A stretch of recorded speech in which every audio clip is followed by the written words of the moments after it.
Still no Carlos, right?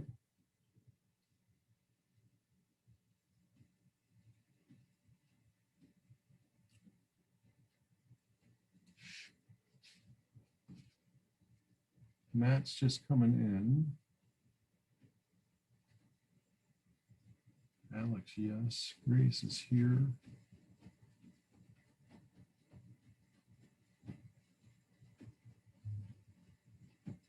No Isaiah yet, is that right?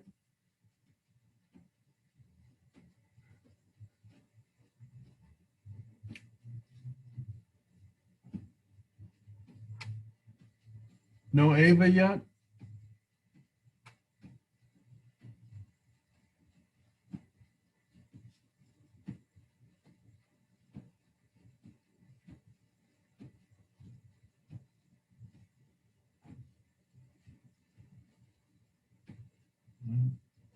No Xander yet, that's right.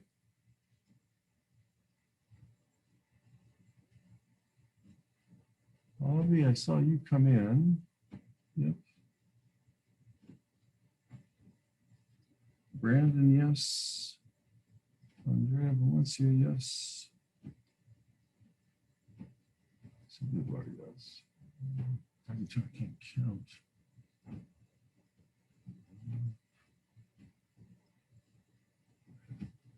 Perfect. Okay, let me record this and then we'll get going. I think I've got everybody.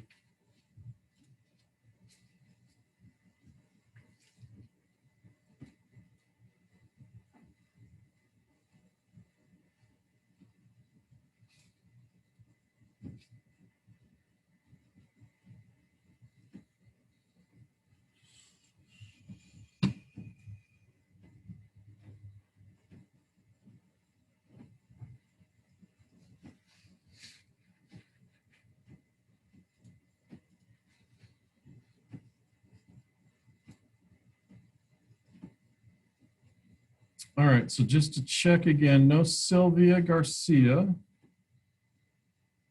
no Carlos,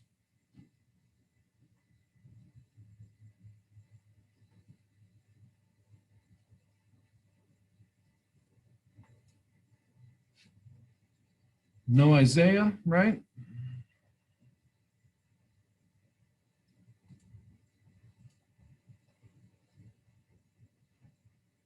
No Ava.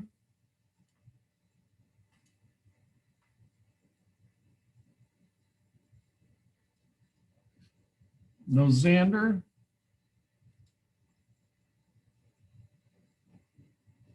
Everybody else is here.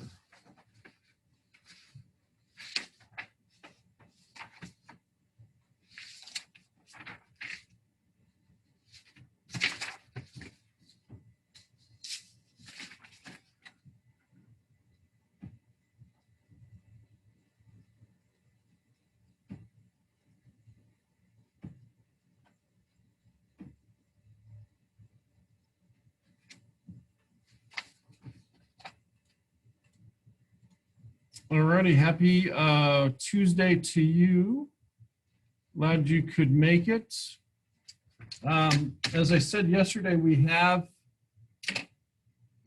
basically 5 units left to finish. The end of the grading period is a week from Friday on the 23rd. So anything from this quarter you can still turn in. This week, as I said, we are going to start World War II, basically Hitler's surprise attacks. Poland, remember Poland had its borders increased after World War I because of the Treaty of Versailles and the land that they took away from the Germans. So that is going to be the first place that he attacks. Earlier, he had gone into Austria, he'd gone into Czechoslovakia, the Sudetenland, the area of Alsace-Lorraine to the west, where he was not supposed to have tanks, and the policy of appeasement. September 1st of 1939, he's going to roll into Poland with tanks, and basically that is going to set up World War II. Because once he does that, it becomes quite obvious to the British, the French, and really to an extent the Russians, even though they had agreed to divvy up Eastern Europe amongst themselves that Hitler is going to not stop unless somebody stops him. So that's what we are going to look at this unit. So we're going to look at how the war starts. We'll also look at the Battle of France and how that will draw in the British as well as later the United States and the Soviet Union, depending on how that information goes. So go ahead and go to week 13 in your module, and we'll talk a little bit about how World War II starts.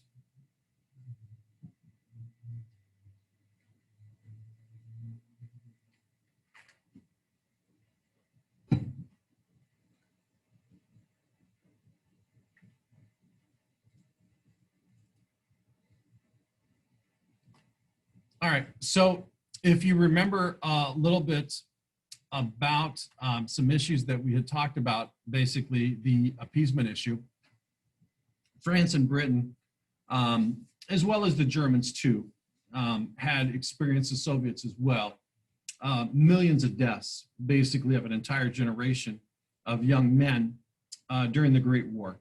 And so not only are countries not doing well economically, including the United States in the 1930s, early 1930s, there's just no will for war, right? When you lose basically 3 out of every 4 sons of a generation, there's just no will to fight again. And so appeasement, even though Churchill ended up being right about not appeasing Hitler, that wasn't the right strategy, wasn't the right political policy, there just weren't a lot of people that agreed with Churchill. They did not want to send the remaining parts of a generation or the new generation off to war to get killed. And so Hitler knows this, and he utilizes this to his advantage. So remember, just to go over this again real quick, Mussolini and his fascist party in Italy are known by their black shirts. Hitler and his Nazi party are going to be known by their brown shirts. The communists have been in control in the Soviet Union now for almost 22 years. Joseph Stalin is a brutal dictator, probably no better than Hitler or Mussolini, but he doesn't really go trying to take parts of countries that were not belonging to Russia or the old Russia and the Soviet Union. So Stalin worrying about Hitler and Germany, and remember Germany and the Soviet Union had signed a end to the Brest-Litovsk Treaty, had signed an end to World War I. They come again together and basically agree on a non-aggression pact to divide up Eastern Europe.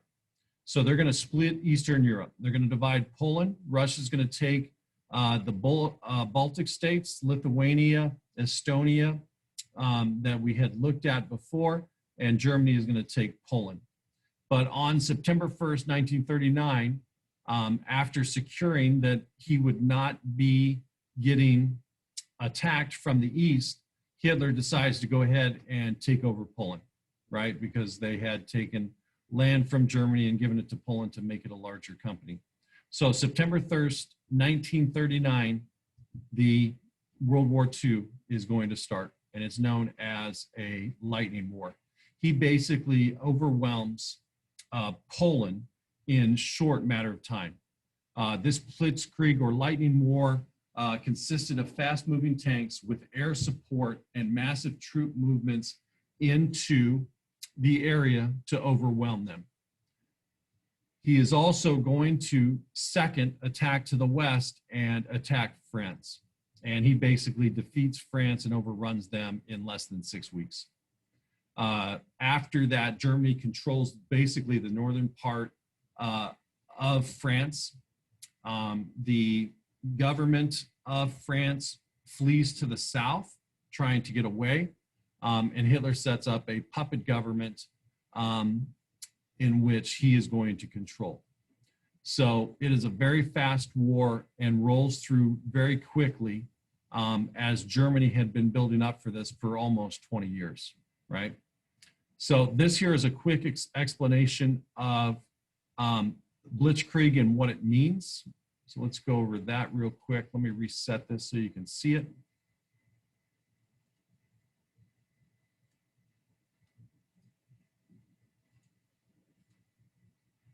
So this is going to be an explanation of what Blitzkrieg is and what Hitler does.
But after the end of the war, financial realities and public disapproval of militarism mean that military thinking is pushed to the margins. Proponents of combined doctrines are seen as war hungry matters. In France, both others is built towards the professional army in 1994. In it, the enormous and highly mobilized minor force will be closely bonded with sectors as well. If you like to get an idea about controversial and watch out how these sectors go. British military leaders are also building similar ideas. In the 1920s, military strategies are slowly vastly moving apart, being small into offensives led by massively large formations. His ideas of taking out a single bringing their first firm brigade also pushes more similar tactics. The mostly conservative leadership of the British Army aren't always accepting the idea. They believe that infantry should be defensive and tanks should be on the offensive. These two ideas are completely opposed. So we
So when we look at what happened, and I'll bring this up in a map for you. So let me bring this up.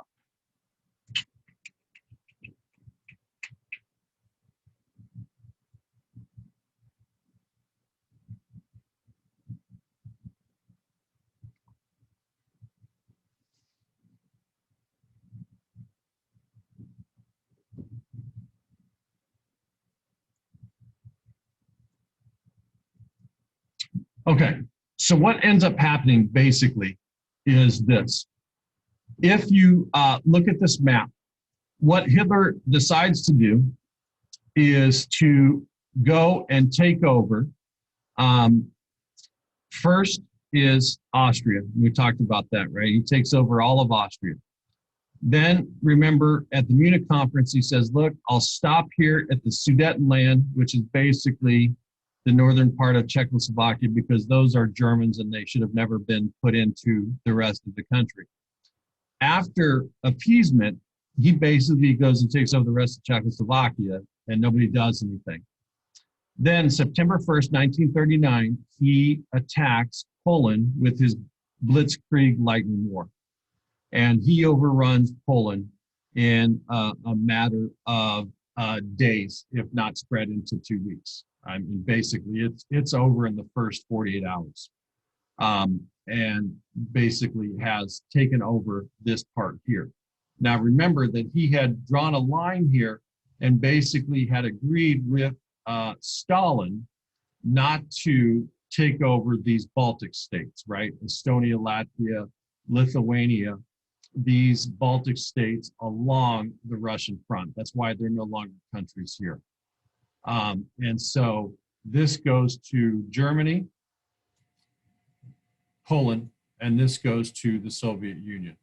That's how they had made that up. Then his second part of his plan basically is to go after France. He is going to go after France and try to make them pay, because he sees France and Britain as the two parts of the, basically of the Treaty of Versailles that can be blamed. And so let me reset this here for you.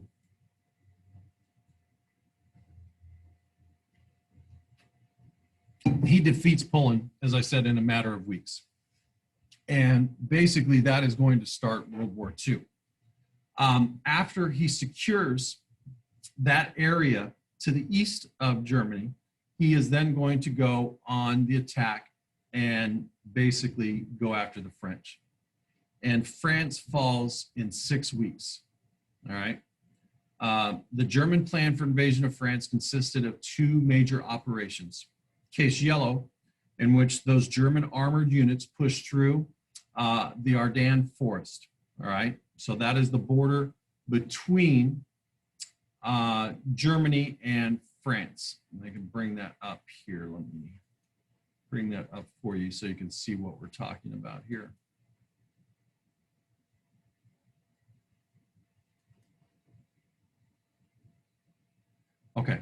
So from here, this will give you a good view. This is France. And basically, remember that the French and the British in the Treaty of Versailles had told the Germans they could not have any troops in this area here, right? After 10 years, if you behave, we'll give you some of it back. After 15 years, after 20 years, etc. Well, Hitler is not going to listen to that. And basically what he does is he uses this area here to pretend, basically set a trap, as he was saying, for the French to think they're coming this way. But what Hitler actually does is come down through the Netherlands, through Belgium, and marches right into Paris. That was the plan all along. And I mean, there's many videos, and we'll bring some up, but basically, it's pretty like shocking to the world when Hitler and the Nazis come marching right down the Champs-Elysees, which was the main road in Paris at the time. So the two main operations here, the case yellow, they're going to push through the Ardennes forest.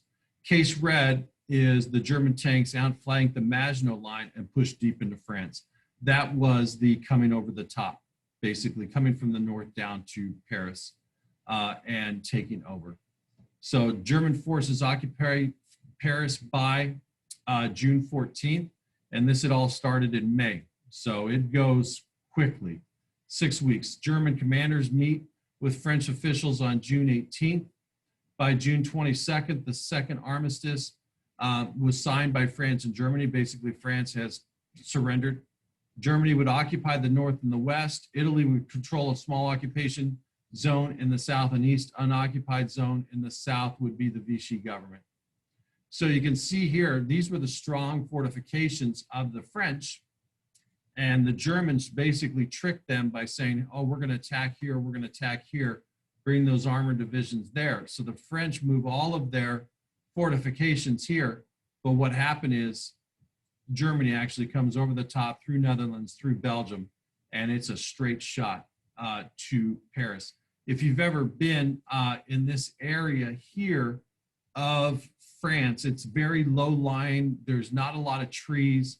There's a lot of farms, and you just roll right through with hardly any resistance at all in terms of what happens and what they try to do. But there are many, and I'll see if I can find them. I think that I've got them. There are many pictures and videos of that occupation when it comes through. Let's see if this is a good one. You'll see the French are crying, and it doesn't go very well. No, so it's unavailable. See if I can go with.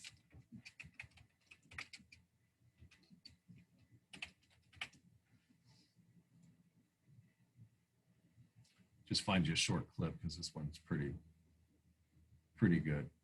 Here you go. So remember, this is June 14th. In France and Paris. So let me bring this up so you can see it. But this is basically it. And it's not long. Hitler's just a couple days afterwards, and he basically comes in and takes over.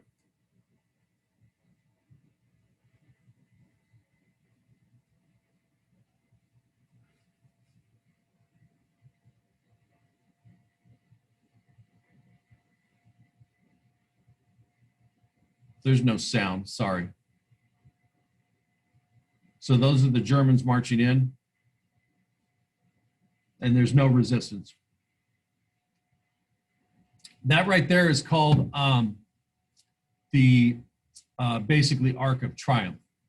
And so what you have there, that is really, it's north and west a little bit of the Eiffel Tower. And if you're looking at this picture straight on like we are, to the right, there's, it's basically this huge roundabout. So you can't go in the middle of that anymore with cars. It's basically this huge roundabout about this. And one of the spokes off of that is the tunnel where Princess Diana died in that car accident. But it's about an 8-lane roundabout. It's probably the widest part in Paris for a roadway. And this is the Germans marching right in.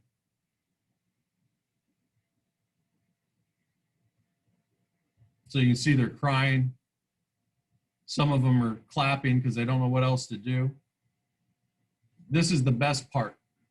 This train car right here, Hitler had his people hunt down and find the train car that the French and the British had made the Germans sign the Treaty of Versailles to end World War I. Hitler had them find that original train car, and he brought it in and made the French surrender on that very same train car. So there they are there.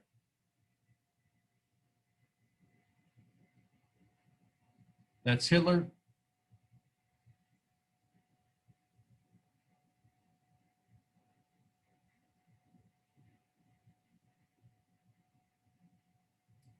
And that's the Arc of Triumph right there, and those are the German tanks that are going through.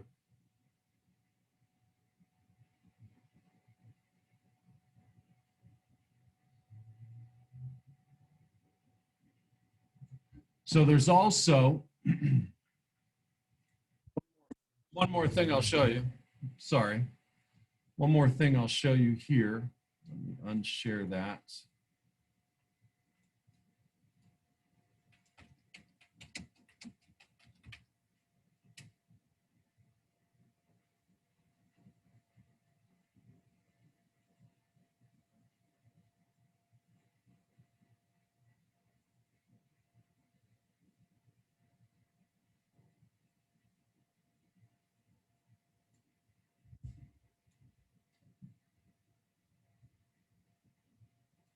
Okay, so here's another one you'll get a kick out of. This here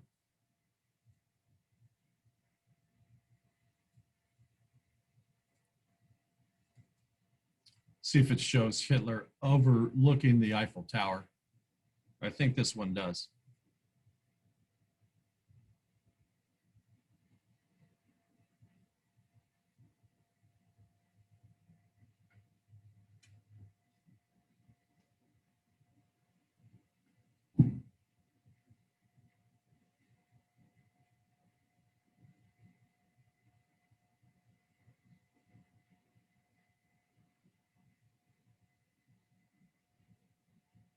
So that is the same train car, as I said, that the French and the British made the Germans sign their surrender to.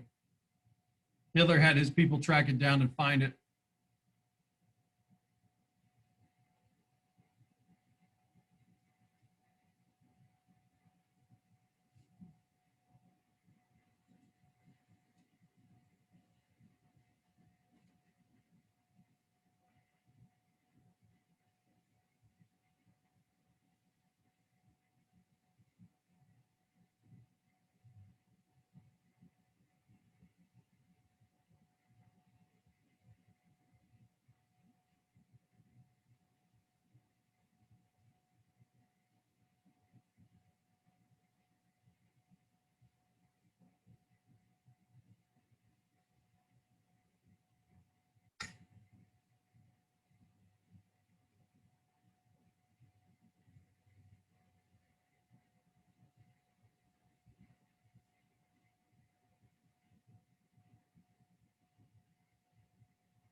So these are the French diplomats and the French leaders coming to surrender.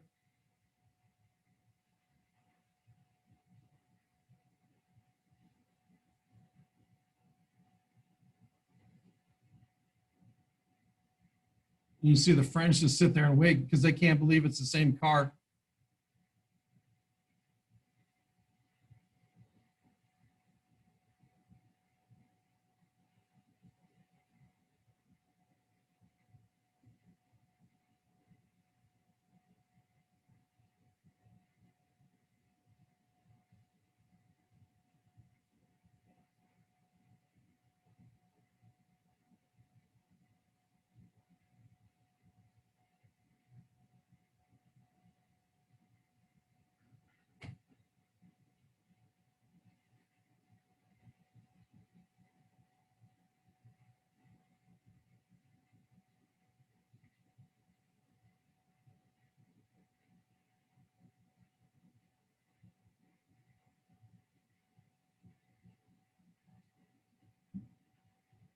And that's basically it. So France will be under German control, right, throughout most of World War II until June of 44, right? June of 44, you guys know about what happens in terms of Invasion Day, right? The landing at Omaha. You've got the famous movie Saving Private Ryan, goes over that same information there. But basically, that is the Battle of France. And what happens from that point forward is basically Hitler will then turn his attention to Russia, and he'll start bombing Britain because he wants to make them pay next as well. So in your, let me get to it here. I'll load this up for you.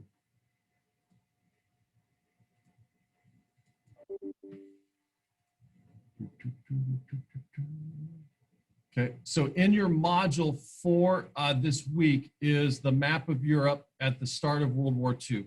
This is what Europe looks like at the start of World War II. So we know from what we've discussed before, right? This area here all used to be part of Germany. This used to be part of Germany here. And they created and swatched out different parts. Part of this area here used to be part of Italy.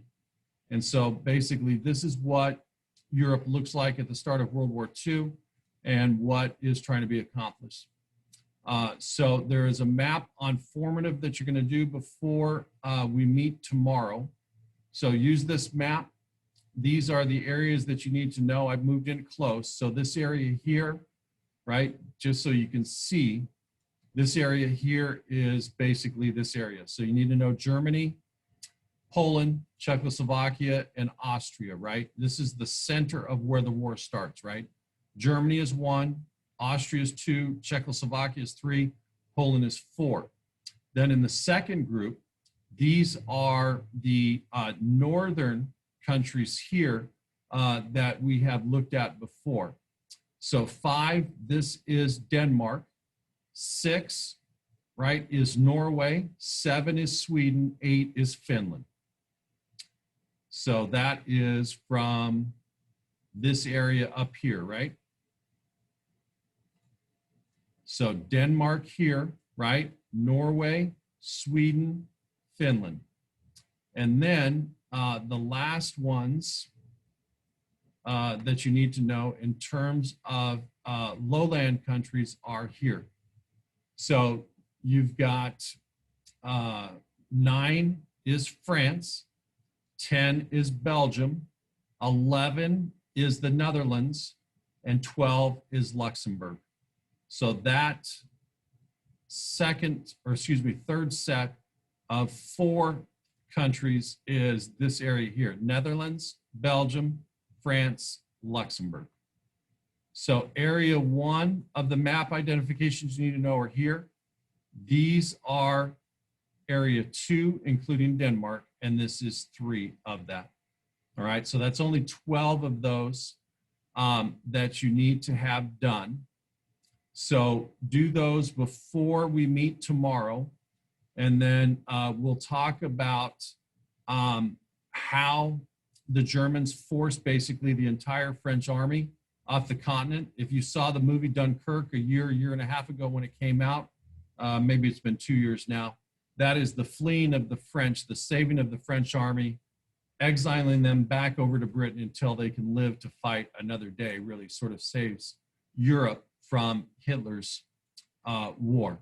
So make sure that you do these 12 map identifications with your remaining time in class, because you got about 31 minutes to finish that, so there should be no problem putting that in. Remember to copy the URL or take a picture of that, submit that through Canvas, and then tomorrow we'll finish sort of the Battle of France and set up what is going to be the Battle of Britain for next unit as we move through World War II. All right, any questions or concerns for me?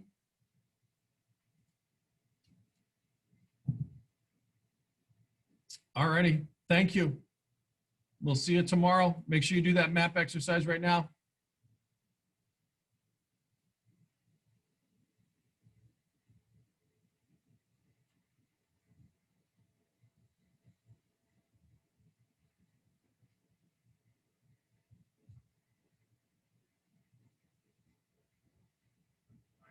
For a unsolved cold case detective. Many of our cold cases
the nation's surrender, Battle of France.